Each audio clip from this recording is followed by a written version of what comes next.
Hello friends, topic जो हम discuss करने जा रहे हैं जनरल साइंस के फिजिक्स पार्ट से हमारा आज का टॉपिक है ऊष्मा। इसके पहले भी 2 लेक्चर मैं अपलोड कर चुका हूं। आज इसका तीसरा लेक्चर मैं अपलोड करने जा रहा हूं। तो जिन्होंने पहले वाले 2 लेक्चर नहीं देखे ऊष्मा के, वो डिस्क्रिप्शन बॉक्स में जाकर उनके लिंक दिए हुए हैं, वहाँ से ऊष्मा के पहले दोनों लेक्चर देख सकता है और फिर इस तीसरे लेक्चर पर स्टूडेंट पहुँचे। ये जो ऊष्मा टॉपिक है आपके रीट, पटवार, कांस्टेबल, एसआई, एनटीपीसी और एसएससी या किसी भी कॉम्पिटिटिव एग्ज़ाम की जनरल साइंस में फॉलो होने वाला बहुत ही महत्वपूर्ण टॉपिक है। साथियों, मेरे सभी कॉम्पिटिटिव एग्ज़ाम पर यूट्यूब वीडियो बनाए जा रहे हैं।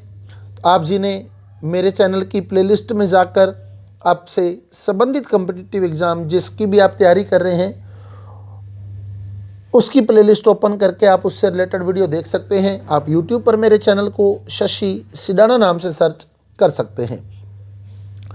स्टूडेंट्स, तो हमारा आज का जो टॉपिक है ऊष्मा, रीट लेवल 2 में भी ये टॉपिक मेंशन है, रीट लेवल 1 में भी ऊर्जा टॉपिक दिया गया है। तो हो सकता है कि इससे आपसे क्वेश्चन पूछ लिया जाए। तो ऊष्मा की अगर बात करें हम, तो इसमें आज जो टॉपिक हम डिस्कस करने वाले हैं ऊष्मा में भी, उसमें गलन, हिमीकरण,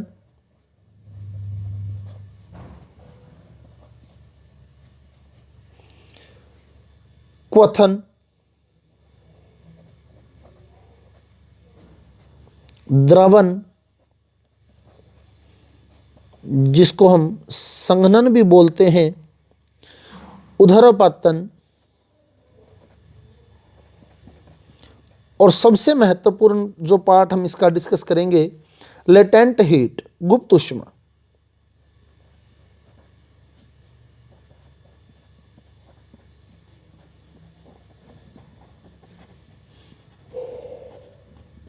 क्योंकि ये सारे अवस्था परिवर्तन है, गलन, हिमीकरण, क्वथन, द्रवण, उदरपातन, ये सभी अवस्था परिवर्तन है। तो अवस्था परिवर्तन से ही संबंध है गुप्त ऊष्मा का। हालांकि पर्टिकुलर नाम नहीं दिया है हमारे सिलेबस के अंदर गुप्त ऊष्मा, लेकिन गुप्त ऊष्मा हम डिस्कस करेंगे। गुप्त ऊष्मा होती क्या है? सबसे पहले गलन क्या है? गलन मतलब गलना, मेल्ट होना। तो क्या होता है, जब हम किसी ठोस पदार्थ को गर्म करते हैं तो वो द्रव में परिवर्तित होता है। ठोस का द्रव में परिवर्तित होना ही गलन कहलाता है।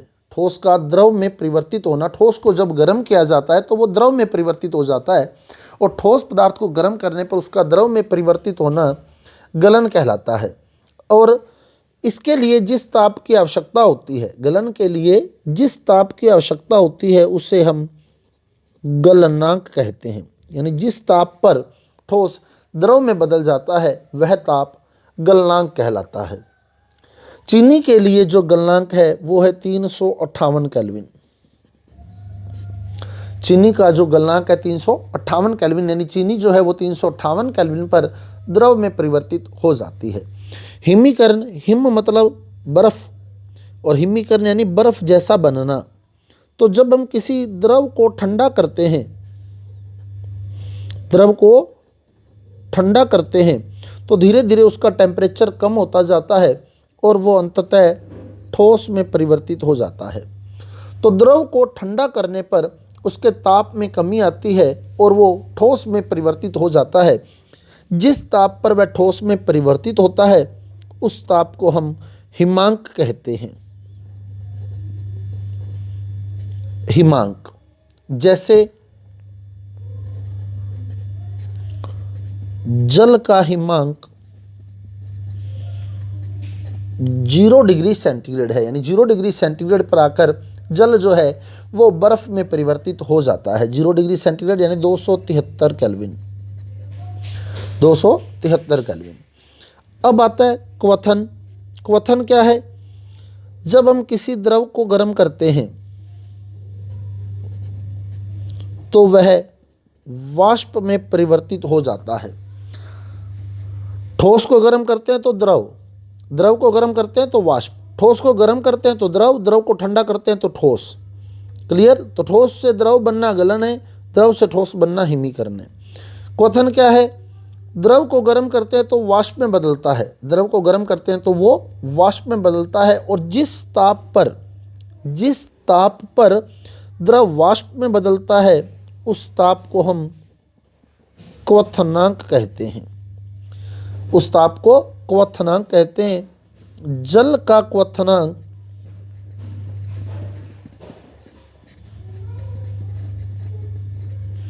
100 डिग्री सेंटीग्रेड है। जल का क्वथनांक 100 डिग्री सेंटीग्रेड यानी 373 केल्विन है। बहुत ही इंपॉर्टेंट क्वेश्चन है ये भी। जल का क्वथनांक 100 डिग्री सेंटीग्रेड यानी 373 केल्विन है।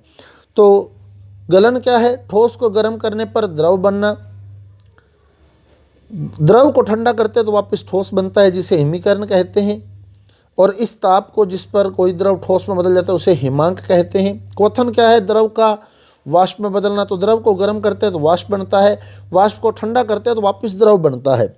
तो वाष्प को ठंडा करने पर क्या बनता है? द्रव। वाष्प को ठंडा करने पर द्रव बनता है। क्लियर? वाष्प को ठंडा किया जाए तो वापस द्रव बनता है, और यह प्रक्रिया द्रवण या संघनन कहलाती है। यह प्रक्रिया द्रवण या संघनन कहलाती है। तो वाष्प को ठंडा किया जाए तो वो द्रव में परिवर्तित होने लगते हैं। इस क्रिया को हम बोलते हैं द्रवण या संघनन। उसके बाद आता है उदरपातन। उदरपातन, इसी से ही मेन क्वेश्चन कंपटीशन एग्जाम में पूछा जाता है। क्वेश्चन सिंपल सा आता है। उदरपातन क्या है? कुछ ठोस ऐसे भी हैं जिनको यदि हम गर्म करें, वैसे तो ठोस को गर्म करें तो क्या बनते हैं? वो द्रव बनते हैं। लेकिन कुछ ठोस ऐसे भी हैं जिनको यदि हम गर्म करें तो वो द्रव में आए बिना सीधे ही गैसीय अवस्था में आ जाते हैं, और ठोस का गैस में बदलना ही उदरपातन कहलाता है। तो कुछ ठोस ऐसे भी हैं जिन्हें गर्म करने पर वो द्रव अवस्था में आए बिना ही सीधे ही किस में आ जाते हैं? गैसीय अवस्था में आ जाते हैं। जैसे कपूर की टिक्की आती है जो अपने पूजा वगैरह में यूज करते हैं, वो ठोस होती है। इस कपूर को जलाया जाता है तो कपूर का ताप धीरे धीरे बढ़ता है, और हम देखते हैं कि वो द्रव अवस्था में आता ही नहीं, सीधा ही वो वायुमंडल में चला जाता है गैस के रूप में। तो कपूर जो है वो ठोस से सीधा ही क्या बनता है? गैस बनता है। तो वो एक उदरपातज पदार्थ है। ऐसे ही नेफ्थलीन की जो गोलियां आती हैं,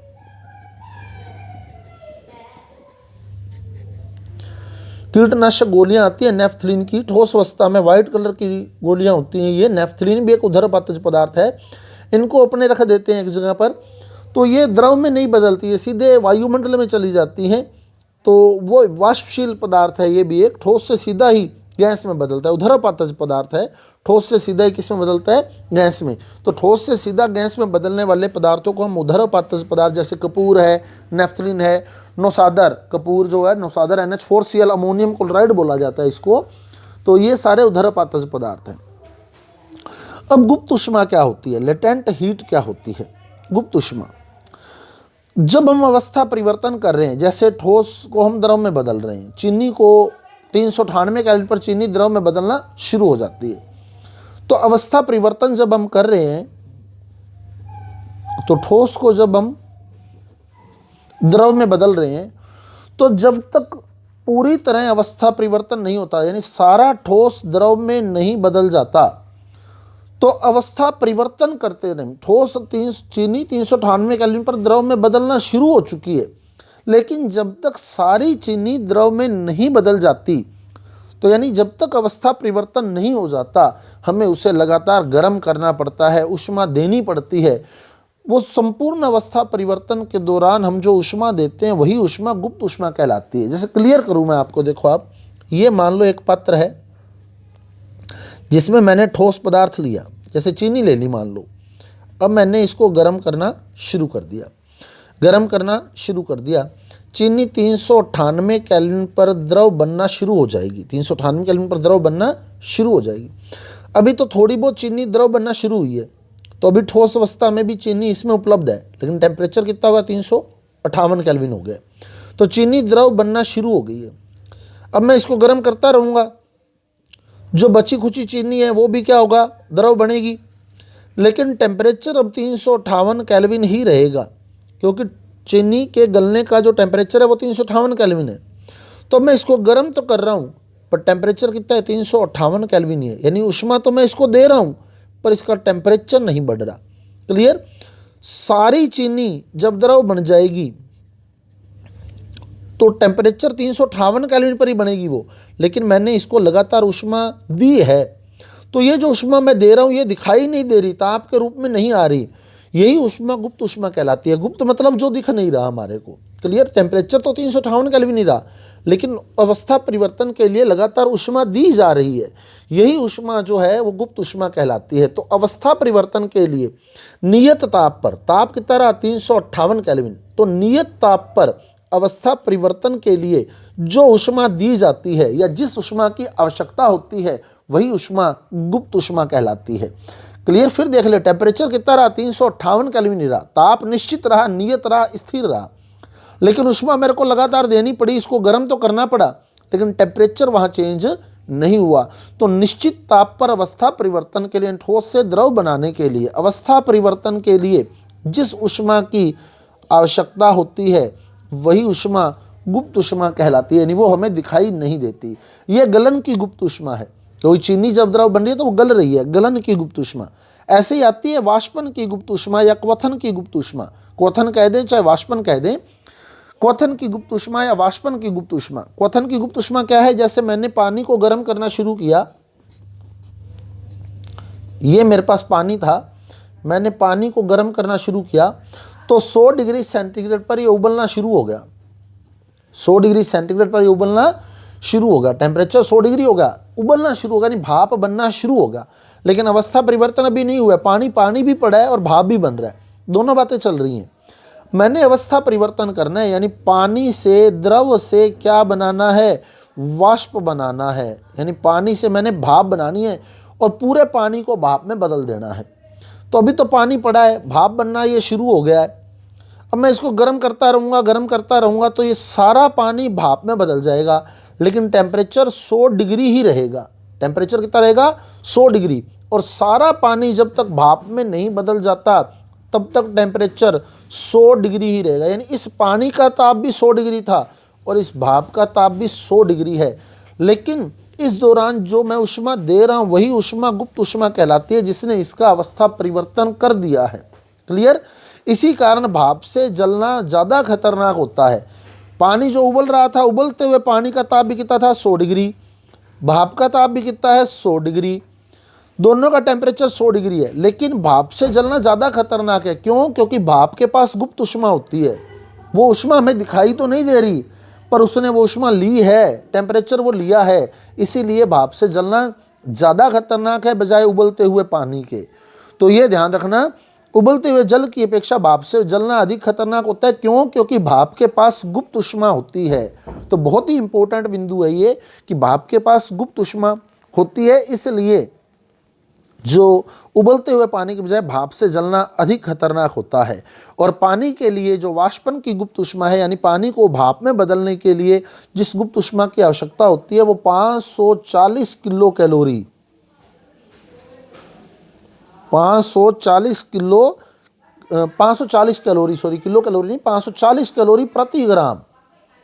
यानी 1 ग्राम पानी को भाप में बदलने के लिए, पूर्ण रूप से भाप में बदलने के लिए जिस ऊष्मा की आवश्यकता है, गुप्त ऊष्मा की आवश्यकता है, वो 540 कैलोरी है। यानी भाप के पास पानी की तुलना में 540 कैलोरी प्रति ग्राम ऊष्मा ज़्यादा होती है।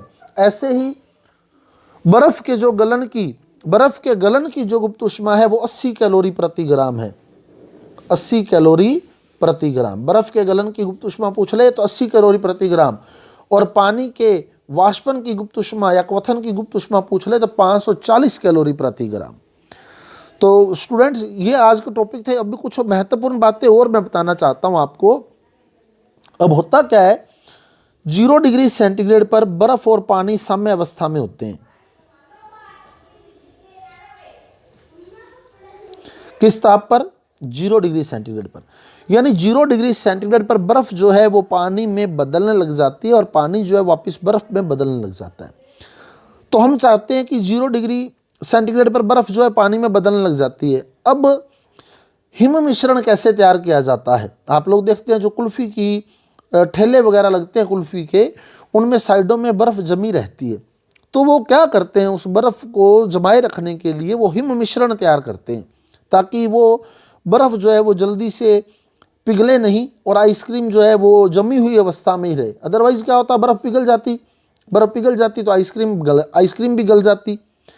तो इसलिए वो बर्फ़ को बर्फ़ बनाए रखने के लिए हिम मिश्रण तैयार करते हैं। हिम मिश्रण किससे तैयार किया जाता है? नमक प्लस शोरे से। ये बहुत ही इंपॉर्टेंट क्वेश्चन है। हिम मिश्रण में मिलाया जाता है क्या? नमक प्लस शोरा।